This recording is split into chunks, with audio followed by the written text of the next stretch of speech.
ஆச்சி அதிரசமா விடுங்க, கையில தட்டி சூடான எண்ணெயில பொரிச்சா அதிரசம் ரெடி. நீங்க அது பேசும்போது கூட பாத்தீங்கன்னா, இன்னைக்கு அதுக்கு முன்னாடி நான் ஒரு விஷயம் சொல்லிடுறேன். ஒரு தலைவரை கைட் பண்ண வேண்டியது 2ஆம் கட்டத்துல இருக்கிறவங்க தான். ஓகேங்களா? பொதுச் செயலாளரோ இல்ல ஆதவர்ஜனா சாரோ இல்ல சிடி நிர்மல்குமார் சாரோ இவங்கெல்லாம் தான் வந்துட்டு சாரை கைட் பண்ண. ஏன்னா அவங்களுக்கு அரசியல் நல்லாவே தெரியும். தலைவர் இப்பதான் நுழையிறாரு உள்ள. அப்ப இருக்கும்போது அவர் கைட் பண்ணணும். இவங்களை நம்பி தானே அவர் இவ்வளவு வேலையை பார்க்கிறாரு.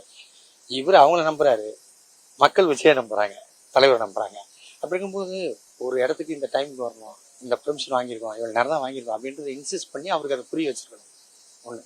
இப்ப நேற்று வீடியோல கூட நீங்க பாத்தீங்கன்னா, எந்த இடத்துலயுமே நீங்க எதுவாக இருந்தாலும் என்ன இது பண்ணுங்க, என்ன சார்ந்தவங்க எதுவும் பண்ணாதீங்க, அவ்வளவு விட்டு கொடுக்காம. சிஎம் சார் எதா இருந்தாலும் என் தொண்டர் மேல கை வைக்காதீங்க, ஏன் நான் எங்க வீட்டுல தான் இருப்பேன்னு சொல்றேன். ஆமா, அவர் என்ன சொல்றாருன்னா, எதுவாக இருந்தாலும் நீங்க என்ன பிளேம் பண்ணுங்க, என்ன வந்து எது வேணா பண்ணுங்க, பிரச்சனை இல்லை, இந்த தொண்டர்கள் எதுவும் பண்ணிடாதீங்க அப்படின்னு. அப்போ கூட என்னை சார்ந்தவர்கள் எதுவும் பண்ணிடாதுன்னு கேட்கிறாரு. இப்படி ஒரு தலைவரை இவங்க எப்படி மிஸ் பண்ணலாம்? அதானே கேள்வி. எந்த தலைவர் அப்படி சொல்லியிருக்காங்க? முக்கியமா பொதுமக்கள் இல்லை, எல்லாருடைய கருத்தும் இந்த 2ஆம் கட்ட தலைவர்கள் முறையான ஏற்பாடு செய்யல, குடிநீர் கொடுக்கல, முன்பு வந்து கூட அதுக்கான அரேஞ்ச்மெண்ட்ஸையும் பார்க்கலன்னு சொல்றாங்க. அவருக்கு அந்த இடம் எப்படி இருக்குன்னு கூட தெரியாதுங்கிறாங்க. சார் இதுதான் உண்மை. ஏன்னா தலைவரை பொறுத்த வரைக்கும் என்னன்னு கேட்டீங்கன்னா, அவரு ஒரு இடம் டிசைட் பண்றாங்க, இந்த மாதிரி இடம், அந்த இடத்துக்கு நீங்க வரணும், அவ்வளவுதான் இன்ஸ்ட்ரக்ஷன் அவருக்கு. எத்தனை மணிக்கு வரணும், நீங்க இப்ப வாங்க சார், முடிஞ்சு வச்சுக்கல. இதை நான் என்ன சொன்னா, போல்டாவே சொல்லி எல்லாத்தையும் முடிச்சிருக்கலாமே இவங்க. சார் கரெக்டான டைம் வரணும் சார், இது வேற சார் அப்படின்னு. எதுக்காக நான் சொல்றேன்னா சார், அவருடைய 8 படம் 8ல இருந்து ஒரு 12 படம் ஒர்க் பண்ணிருக்கேன் சார். அவருடைய அந்த டைமிங் சின்சியாரிட்டி பத்தி நல்லா தெரியும் சார். அதாவது 7 மணி கால் ஷீட்டுக்கு 6:15 6:30 இருப்பார் சார், வித் மேக்கப்போடு இருப்பார் சார். அப்படி இருக்கிறவர் இதுக்கு வந்திருக்காருந்த போது நீங்க தானே அவரை நீங்க இது பண்ணணும். 2ஆம் கட்ட தலைவர் அவருக்கு முறையான அறிவிப்பு இதெல்லாம் கொடுக்கறது இல்லையா? கிடையாது. எந்த இன்ஸ்ட்ரக்ஷன் சொன்னாதானே சார். இப்ப 8:45 ஒரு இடத்துல பர்மிஷன் ஆகிருக்கோம், நீங்க தயவு செய்து அந்த இடத்துல அட்லீஸ்ட் 8:45 9 மணிக்கா வந்துருங்க சார் சொல்லணுமா இல்லையா? யார் சொன்னோம்? புஷியானந்த் சார் ஆல்ரெடி எம்எல்ஏவா இருந்தவர் பாண்டிச்சேரியில. ஆதவர்ஜனா சாருக்கு எக்ஸ்பீரியன்ஸ் இருக்கு, சிடி நிர்மல்குமார் அண்ணனுக்கு எக்ஸ்பீரியன்ஸ் இருக்கு. இப்படி இருக்கும்போது இவங்க சொல்லணும்ல. இல்ல இவங்களை விட்டுருங்க, ஜான் ஆரோக்கியசாமி சார் ஏன் சொல்ல? இவங்கெல்லாம் வந்து 2ஆம் கட்ட தலைவர்கள், அவங்க எல்லாம் பொறுப்புல இருக்காங்க. மாவட்ட செயலாளர்கள்லாம் சிறு வயசுல உள்ளவங்க, அவங்க எல்லாம் அரசியலுக்கு இப்பெல்லாம் புதுசு, அவங்களுக்கு எல்லாம் இந்த அனுபவம் இருக்கு. ஆனா இவங்க தானே வந்து வழி நடத்தணும். சரிங்க சார், உங்க பாண்டிக்கு வரும். அவங்களை யார் சமயப்படுத்தணும், அவங்களை யார் ட்ரெயின் பண்ணணும், அவங்களுக்கு இது சொல்லணும் சார். இதுதான் என்ன, எல்லாத்துக்குமே நான் தான் இப்படிதான் இருக்கும். நீங்க கொடுத்தாதானே சார் வேலை செய்வாங்க. இந்த மாவட்ட செயலாளர் கூட நீங்க வேலை கொடுத்துருக்கணும்ல, இதெல்லாம் நீங்க பாத்துக்கணும், இது பண்ணிக்கணும்னு சொல்லிட்டு சொல்லணும்ல சார். ஆனந்த் வந்து அப்ப முறையா தலைவருக்கு வந்து அவர் தாவேக தலைவருக்கு இந்த மாதிரியான சுச்சுவேஷன் இருக்குன்னு கொண்டு செல்ல மாட்டாரா? இதுதான் உண்மை. நான் ஓப்பனா சொன்னேன், ஆனந்த் சார் வந்து இன்ஸ்ட்ரக்ஷன் கொடுக்கணும்ன்ற தலைவருக்கு சொல்லணும். இப்ப இந்த ஒரு சம்பவம் மூலியமா தலைவருக்கு நிறைய விஷயம் புரிதல் வந்திருக்கும். நான் இப்பயும் சொன்னேன், விஜய் சாருக்கு வந்துட்டு இவங்க இது சொன்னா கூட அவரு இனிஷியேட் எடுத்து என்ன நடக்குது எது நடக்குதுன்னு அவர் கேட்கணும் சார். எவ்வளவு தலைவர் அப்படிதான் இருக்காங்க. இப்ப இது வந்து பிப்ரவரி வரைக்கும் அவரோட திட்டமிடல், பயண திட்டமிடல் இருக்கு. அப்படி இருக்கிறப்ப அந்தந்த மாவட்டம் அதிகமா ஒரு 10 நாளுக்கு முன்னாடியே அவரே கலந்து ஆலோசிக்கலாம்ல. சரி சார், 12ஆம் தேதி தான் கரூர், டிசம்பர் 12. அதுக்கு முன்னாடியே ஷிஃப்ட் பண்றாங்கன்னா இது ஏன் நடக்குது, எதுக்காக பண்ணணும், இது பண்ண வேண்டிய அவசியம் என்ன? நீங்க வட சென்னை தான் ஃபர்ஸ்ட் பிளான் பண்ணீங்க, அங்க எல்லா இதுவும் நடந்திருக்கும். நான் என்ன சொல்லுவேன்னா, நீங்க அதுக்கு முன்னாடி சார் இந்த இடத்த ஆய்வு பண்ணுங்க. யார் சார் இந்த இடத்த ஆய்வு பண்ண யாரு, பர்மிஷன் கேட்டது யாரு, லெட்டர் கொடுத்தது யாரு சொல்லுங்க. இன்னைக்கு எல்லாத்தையும் பண்ணி விட்டு இன்னைக்கு மாநில செயலர் எங்க இருக்காரு? இது எல்லாத்துக்கும் இப்ப வந்து பொறுப்பு வந்து தமிழக வெற்றி கழக தலைவர் விஜய்னு எல்லாரும் சொல்ல வைக்கிறாங்கல்ல. அப்படி கிடையாது சார், அதை நான் பகிரங்கமா ஒத்துக்க மாட்டேன். தலைவர் மேல எந்த ஃபால்ட்டும் கிடையாது. நான் தலைவருடைய ஃப்ரெண்டுன்னு நான் சொல்ல, இருக்கிற ஃபேக்டை சொல்றேன். இப்ப பாலாஜிக்கு வந்து எல்லாமே தெரியும்னு நினைக்கூடாது சார். பாலாஜிக்கு தெரியாத விஷயத்த நீங்க சொன்னா ஏத்துக்கணும். இல்ல பாலாஜி இந்த இடத்துல இப்படி ஆகும், இவ்வளவு விஷயம் இருக்கு அப்படின்னு சொன்னேன். அதுதான் இவரே சொல்றாரு சார், டிஎஸ்பியே சொல்றாரு. நான் சொல்றது எதையுமே அவர் கேட்க மாட்டேங்கிறாரு அப்படின்றாரு விஜயானந்தன். சொல்லணும். இப்ப கடைசியில நீங்க என்ன பண்ணிட்டீங்க, அவர் தான் என்னுடைய பிராண்டுன்றீங்க. இப்ப பிராண்ட் அழிக்கிறதா உங்க வேலையா? ஆனந்த் வந்து விஜய் சொல்றது எதையும் கேட்கறது இல்லையா? ஏன்னா அவருக்கு போய் சொல்லணும்ல, இவ்வளவு சதுர கிலோமீட்டர் பரப்பளவு தான் இந்த இடம் இருக்கு, நம்ம வரக்கூடிய தொண்டர்கள் அதிகமா இருப்பாங்க அப்படின்னு அப்ப முறையா வந்து பேசுறதே இல்லையா அவர்கிட்ட எந்த தகவலையும்? அவரு சொன்னா கூட சார், இவருக்கு வந்துட்டு எடுத்து சொல்லணும்ல, விஜய் சாருக்கு இவர் எடுத்து சொல்லணும்ல. யார நம்புறாரு அவரு உங்களை நம்புறாரு, மக்கள் விஜய் சார் நம்புறாங்க. நீங்க சொல்றதுக்கு என்னன்னு தான் நான் கேட்கிறேன். எல்லாமே நான் தான் அப்படின்றீங்கல்ல, அப்ப நீங்க சொல்லணும்ல.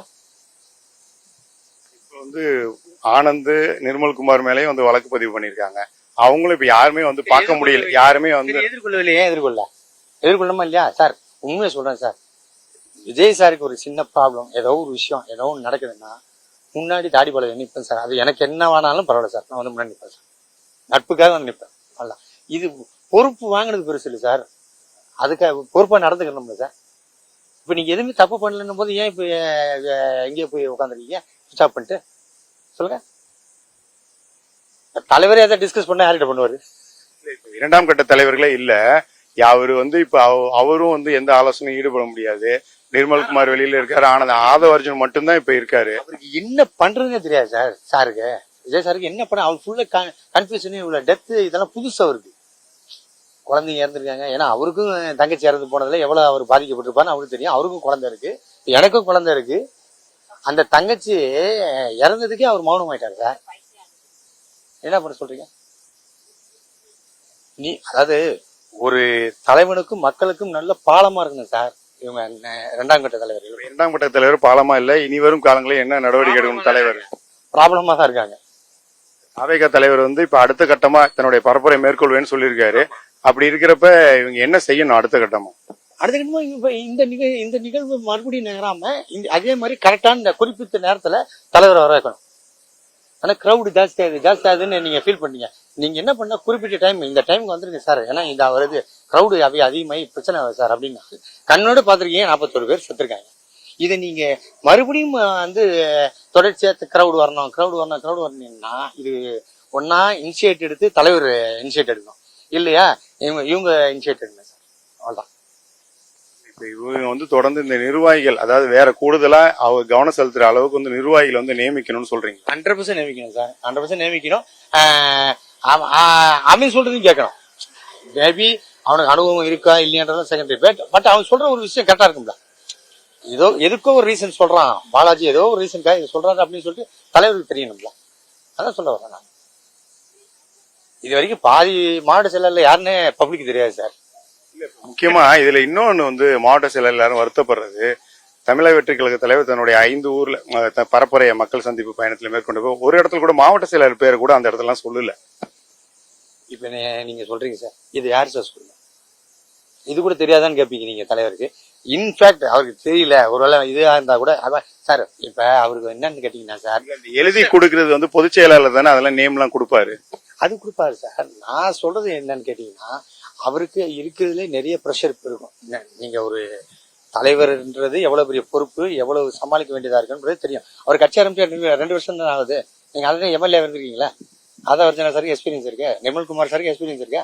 நீங்க ஒரு இதுக்கு போகும்போது மாவட்ட செயலர் ஒரு ஃபர்ஸ்ட் அறிமுகப்படுத்தி அப்புறம் நீங்க பேச ஆரம்பிங்க. இது ஏன் சொல்ல நீங்க இங்க வேலை செய்யற மாவட்ட செயலர் வருத்தப்பட மாட்டாரா? இன்னைக்கு நீங்க யாரு இது போல அவரு தான் ஜெயிலுக்கு இருக்காரு. இப்ப அவங்க ஃபேமிலி கவலைப்படுதா இல்லையா? இப்ப மெத்தனை போக்க வந்தா மற்ற மாவட்ட செயலர் பயப்பட மாட்டானா? நாளைக்கு நமக்கு இதே நிலைமை பயப்பட மாட்டானா சார்?